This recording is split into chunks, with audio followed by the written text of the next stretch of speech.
Avis vascular center మన దేశంలోనే the best varicose vein hospital. Supernatural is nothing but what naturally cannot be explain. ఇదంతే కదా. అదే same. Because మూఢనమ్మకం అయితే సపోజ్ హీ సెడ్ దట్ మీరు ఫలానా కోయంబత్తూరుకి వెళ్ళి అక్కడ ఏదో కొండ ఉంది, ఆ కొండ చుట్టూ 36 ప్రదక్షిణాలు 36 మైళ్ళు నడవాలి అని మీరు చేస్తుంటే అది మూఢనమ్మకం అయ్యేది. అప్పటి నుంచి మీరు కోయంబత్తూరు తిరుపతి ఉంటే అది మూఢనమ్మకం కదా. సో ఇప్పుడు ఏంటంటే అదే ఇప్పుడు ఇక్కడ ప్రాబ్లం ఏంటి, ఊరికనే అంటానికి మీకేమి పోదు, నమ్మినంత మాత్రాన మీకేం నష్టం రాదు, ఎవరికి నష్టం రాదు అనుకున్నప్పుడు it doesn't make a difference. Correct. నమ్మినప్పుడు మీకు కానీ వేరే వాళ్ళు కానీ విపరీతమైన నష్టం వచ్చినప్పుడు that comes very close to the so called definition of మూఢనమ్మకం. అండ్ ఇక్కడ ప్రాణాలు పోవడం. ఇంకోటి ఇప్పుడు మీరు పోయిన తర్వాత మీ కాన్షియస్నెస్ ఉంటుందా లేదా అని తెలియదు. ఏమో కరెక్ట్. ఇప్పుడు అందుకని నేనేమన్నాను, ఇప్పుడు ఫర్ ఎగ్జాంపుల్ సంబడి లైక్ ఇప్పుడు జయసుద్ గారు ఉన్నారు, అప్పుడు Christianity, she's in to Christianity. Mohan Babu గారు యేసు గారు సారీ షిర్దీ సాయిబాబా, లేకపోతే బాలాజీ.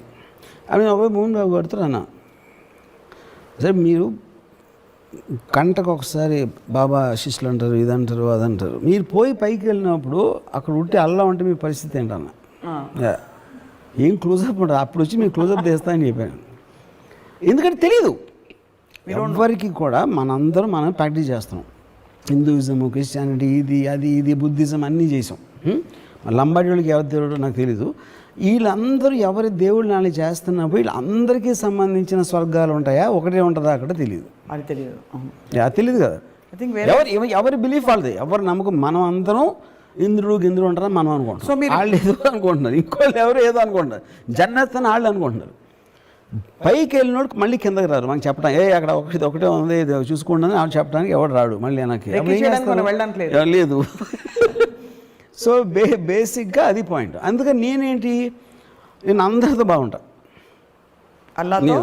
అందరితో. ఎందుకంటే ఎవరు ఉంటారో తెలియదు కాబట్టి అన్ని పార్టీల్లోనే ఒక చెయ్యేసి అంటే కృష్ణుడికి గోపాలుడికి నేను ఒకవేళ పోయే ముందు నాకు 5 minutes ముందు తెలిస్తే నేను అందరి దేవుడిని పూజ చేస్తాను, అందరి దేవుడిని పూజిస్తాను. ఎందుకంటే ఎవరు ఉంటారో తెలియదు కాబట్టి చేసి రిజర్వ్ చేసుకుంటారు పైన సీట్ ఒకవేళ.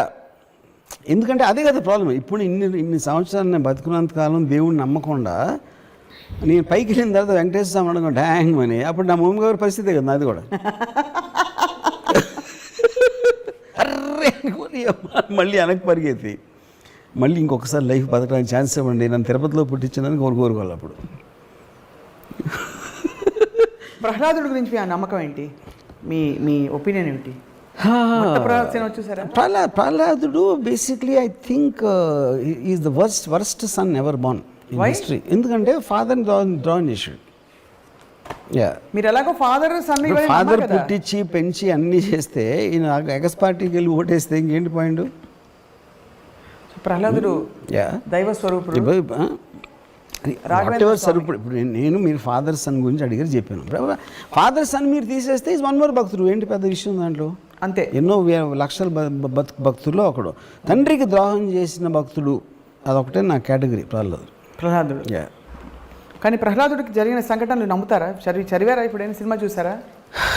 Not real. ఏనుగుతో తొక్కిచ్చారు, అవి తెలుసు. నిప్పులో పడేశారు, అన్ని ఏం చేసినా కూడా ఏం అవ్వలేదు. విష్ణుమూర్తి కరెక్ట్గా టైం. ఇవన్నీ కూడా ఇవన్నీ మేము సినిమాలు తీసినప్పుడు కమర్షియల్స్ చేస్తాం కదా, దైవభక్తి పెంచడానికి చేసిన కమర్షియల్స్ ఇవన్నీ ప్రమోస్. అంతేగాని అంతకంటే ఏం లేదంట. ఏముంటుంది అంతకన్నా? అందుకని చెప్తున్నా, ఇన్ని కథలు చెప్పారు కాబట్టే హిందూయిజం బిలీఫ్లో డిగ్రీ ఇంత ఇంటెన్సిటీ తగ్గడానికి ఇది కారణం. ఇలాంటి వింత కథలు ఉట్టి మన రిలీజన్లోనే ఉంటాయి. అది ఫోకస్ ఆఫ్ ఆస్పెక్ట్, ఎందుకు మీరు ఒక శక్తిని పూజించాలి అనే దాని ఫోకస్ పక్కన పడేసి ఈ పెట్ట కథల్లో ఉంటాం మనం ఎంతసేపు. అది అంటే ద లార్జ్నెస్ మొత్తం అంతా కూడా లార్జ్నెస్ స్మాల్ చేసి మనం హ్యూమనైజ్ చేస్తున్నాం దాన్ని.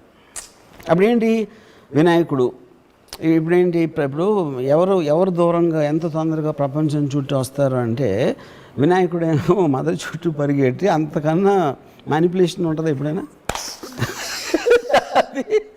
అది ఇప్పుడు ఆబ్వియస్లీ తను పట్టేసుకున్నాడు కాబట్టి తను పరిగెత్తలేడు. సో ప్రహ్లాదుడు పర్ఫెక్ట్గా ఉంటే నిజంగా పరిగెట్టి వస్తే మ్యానిపులేషన్ తోటి అది అంతకన్నా మీరు వ్యత్యాసం ఎలా ఉంటుంది మదర్కి? వేసుకోండి, ఓం గం గణపతి. ఇప్పుడు మదర్కి అంతకన్నా వ్యత్యాసం ఎలా చూపెడతారని చెప్పండి. అది manipulation. ఇద్దరు పిల్లలే కదా. మరి ప్రహ్లాదుడు ఎందుకు వినాయకుడు అంత ఫేమస్ దేవుడు అవడు? అది సో కాబట్టి ఆ కథలు వింటే మీకు ఇలా అనిపిస్తుంది? ఇన్ని అనిపించడం కాదు, ఐ ఫీల్ అలాంటి కథలు 100,000 చేసేసి they diffuse the impact of the religion, of the god and the impact of the very idea of religion. And we have yet another highest philosophy. Hinduism గురించి మాట్లాడతారు కాబట్టి నేనే దేవుణ్ణి. ఓకే, నేనే దేవుణ్ణి ఆల్మోస్ట్ ఈస్టర్న్ కానీ గ్రీక్ టైంలో కానీ ఈవెన్ చైనీస్ ఫిలాసఫీలో more or less similar thing.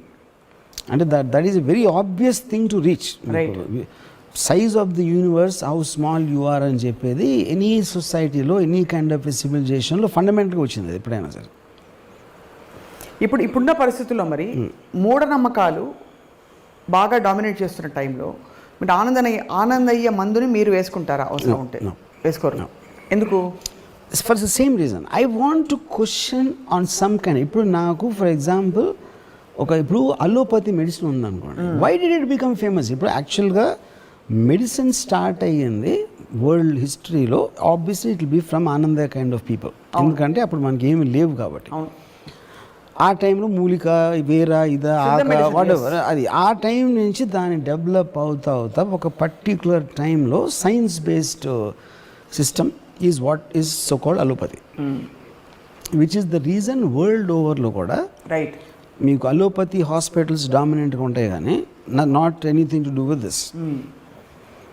Okay, అప్పుడు మీరు ఇప్పుడు మీ మదర్కి లేకపోతే మీ ఇంట్లో ఫాదర్కో లేకపోతే ఎవరికో వచ్చినప్పుడు మీరు న్యూయార్క్లో స్లోన్ కేటరింగ్కి వెళ్తారు, డబ్బులు ఉంటాయి. ఒకవేళ అపోలో హాస్పిటల్కి ఎందుకు వెళ్తారు?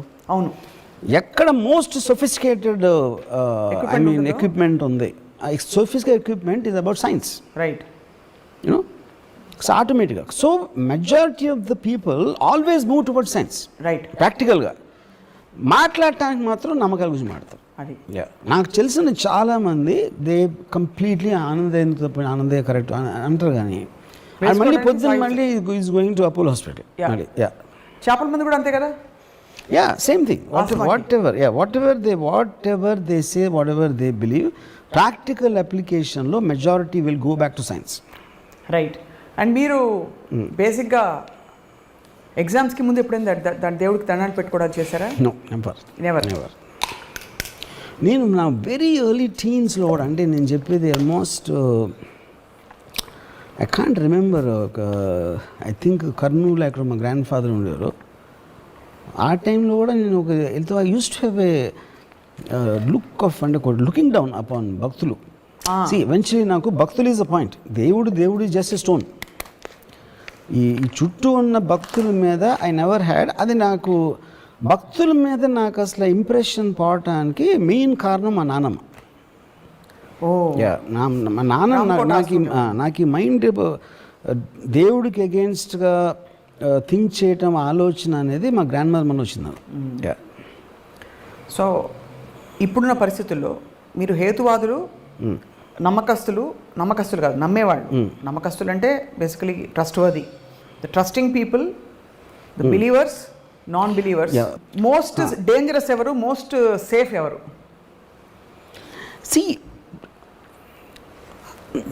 Dangerous definitely నమ్మకస్తులు.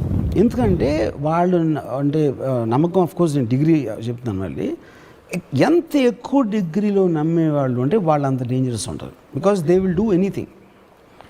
సైన్స్ బేస్డ్లో వాళ్ళు చాలా ఆలోచిస్తారు, 1-10 సార్లు ఆలోచించి చెక్ చేసుకుని డిస్కస్ చేసుకుని మాట్లాడుకుని ప్రోస్ అండ్ కాన్స్ అన్నీ చూస్తారు. నమ్మకం అనేది when it reaches a certain point, అది బ్లైండ్నెస్ కాబట్టి అది చేసేస్తారు, రైట్? ఒక ఈవెంట్ క్రియేట్ అయిపోతుంది. ఆ ఈవెంట్లోంచి chances are something very bad will happen, which you see all the time, right? ఒక మైనర్ లెవెల్లో మదనపల్లి ఇన్సిడెంట్ అవ్వచ్చు, మేజర్ లెవెల్లో సెకండ్ వరల్డ్ వార్ అవ్వచ్చు, right? So I think the point is, but world moving forward అని మాట్లాడినా అంటే ఇప్పుడు చాలామంది నమ్మేవాళ్ళు they don't matter to The world. I mean to the world.